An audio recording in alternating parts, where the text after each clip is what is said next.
Where is where is our long time? What's her name? Eh, hold on.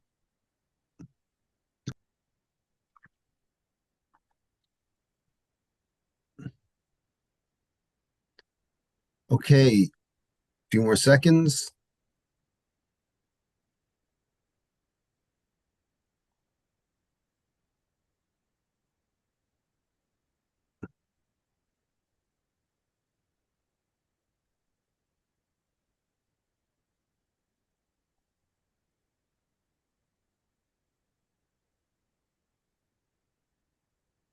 Okay, we are chapter 5, halacha 4.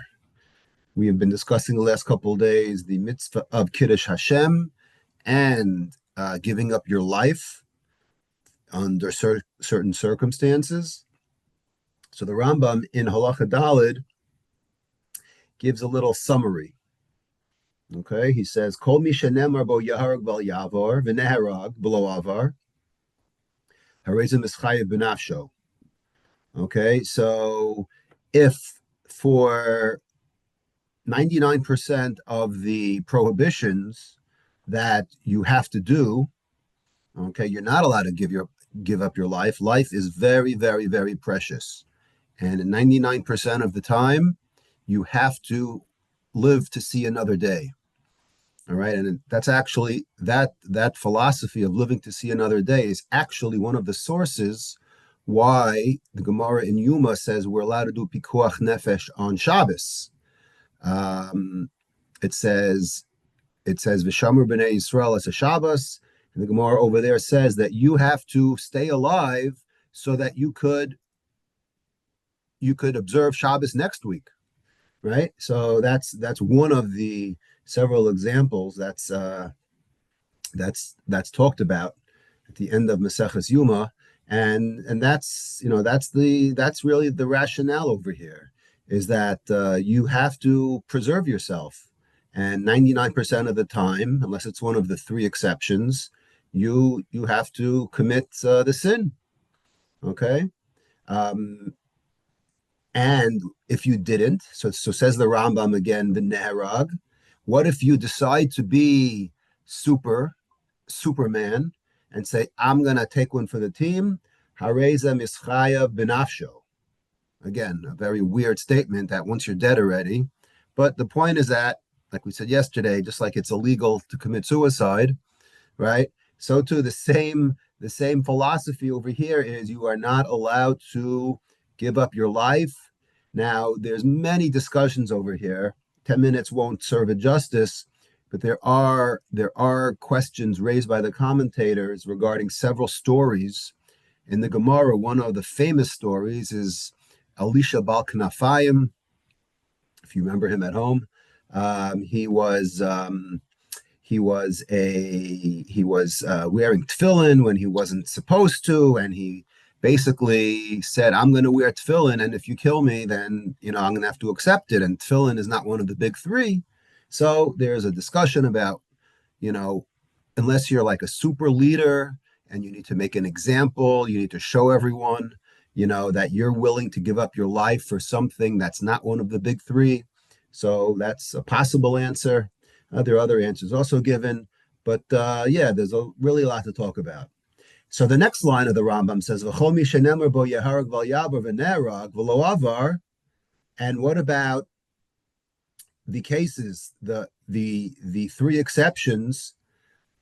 Let's say if you complied and someone said to murder someone, and you said, "No, I'd rather die than murder someone else," and you actually did it. Harei kiddush Hashem. That is the ultimate Kiddush Hashem. The imhaya ba'asara Yisrael is a Kiddush Hashem barabim. And if everyone saw that you did it, that you had right the courage to stand up and to give up your life, and everyone saw it, then you're on a very, very high level, says the Rambam. Daniel, right? Story of Daniel when Nebuchadnezzar threw him right to the lions. Hananiah, Mishael, Azariah, right? The three Nevi'im who went into the Kivshana Eish. Rabbi Akiva v'chaveirav, and Rabbi Akiva and the like. Right? Well, you know that Rabbi Akiva, that story is at the end of Maseches Brachos on Daf Samach Aleph, I think, where it talks about how he was told not to study Torah, and he studied Torah, and they ended up killing him. We read about him twice a year, on Tisha B'Av and Yom Kippur. So says the Rambam, "Ve'elu hen haruge malchus she'ein mala al ma'alasan." These are the haruge malchus, right? Lahavdil, today you hear the word martyrs. Usually when you hear that word martyr, it's not our kind of martyrs. Those are people who, blow themselves up at bus stops. Those we don't consider martyrs. Okay, we know what martyrs are. People that are dying al kiddush Hashem. That is the real definition of a martyr. And the Rambam says, she'ein mala al malasan, there is no higher level, there is no conceivable higher level that exists than this.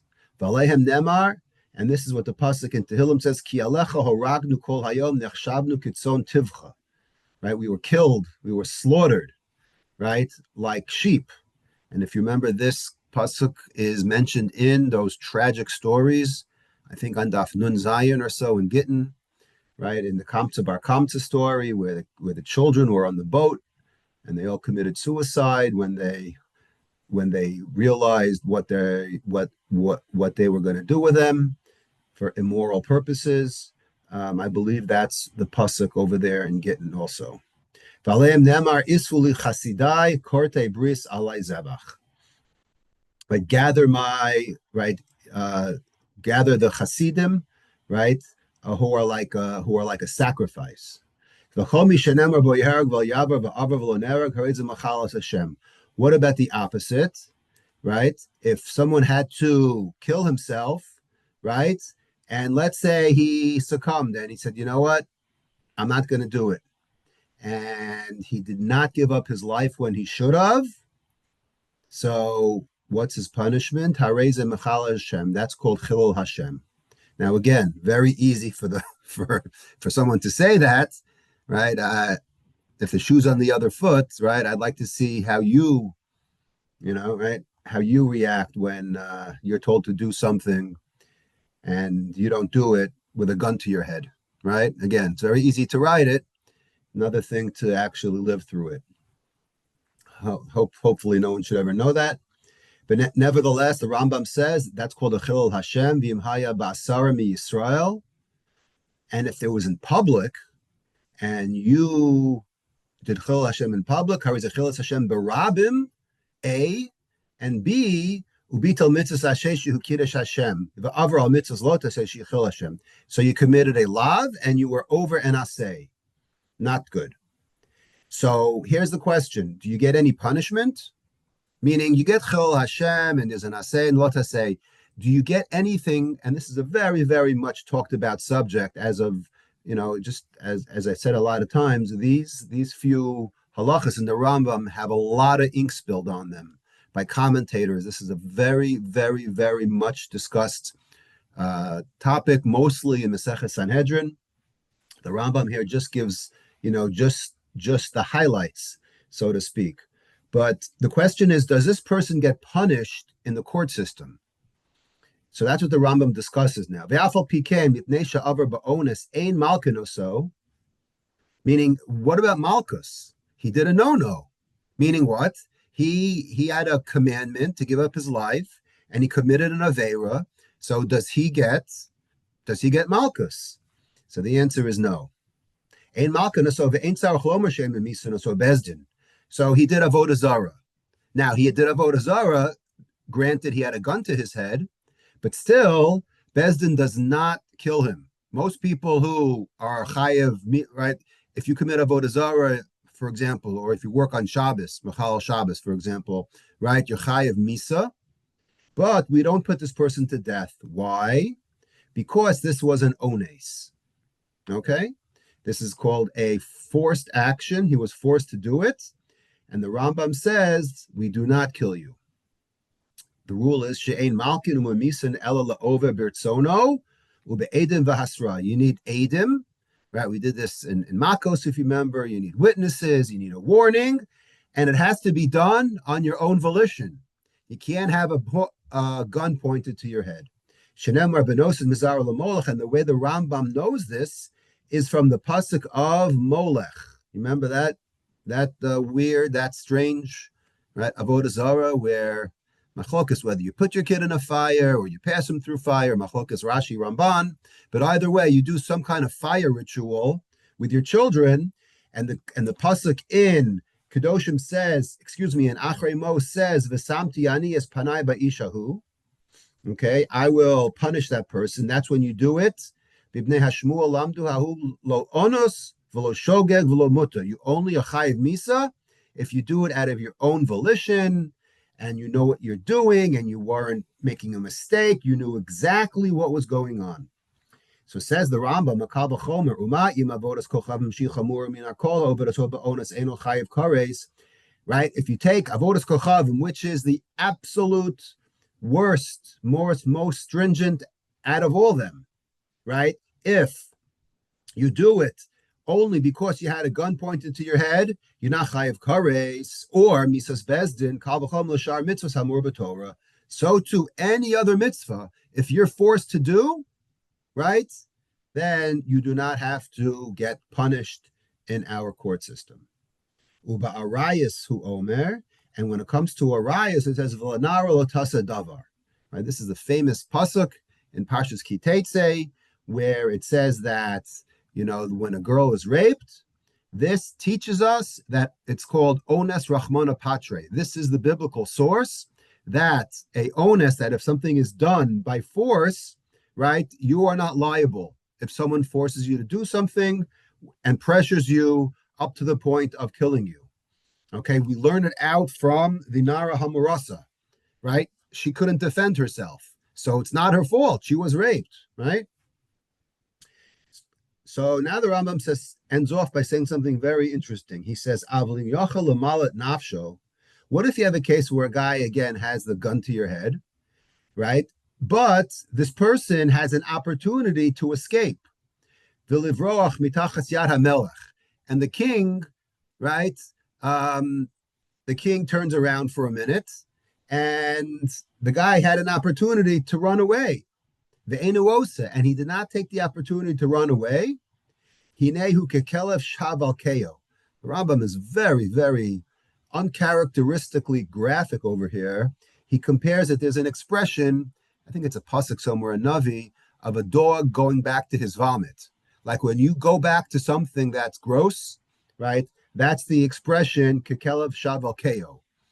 Okay, so meaning you had an opportunity to escape, and you didn't cash in on that opportunity, so you're remaining in your same position. And let's say if you could go away, and the Rambam's almost saying like, well, you had the opportunity to go, and now you kind of like enjoy the fact that you have a justification for doing avodas kochavim. Now you always wanted to do it, and now you're like, okay, great, I have an out now. I got a gun to my head, so I might as well take advantage of the opportunity. I think that's what the Rambam over here is discussing. Okay, so if you don't leave, and if you stay and take advantage, and you do avodas kochavim, so says the Rambam, horrible thing. This person is about to be included in a very bad group, right? If you do it b'mezid v'hu nitrad min ha'olam haba, he loses his olam haba, v'yored lamadrega ha'tachtona shel gehenim. And as they say in English, go to hell. That's exactly how the Rambam ends off this halacha. He says this person is going straight to hell without passing go and collecting $200. We'll take care. Okay, we'll stop there tonight, because I wanted to say for the next one, 5, we'll do tomorrow is a very, very famous law. There are like ethics classes and books written just on the next 6 lines of halacha hey. So I'll give you a little teaser to come back tomorrow night, because I could get, all the audience I could get. So that's it. We'll do halacha hey tomorrow. It's a very, very, very famous moral dilemma with ethics and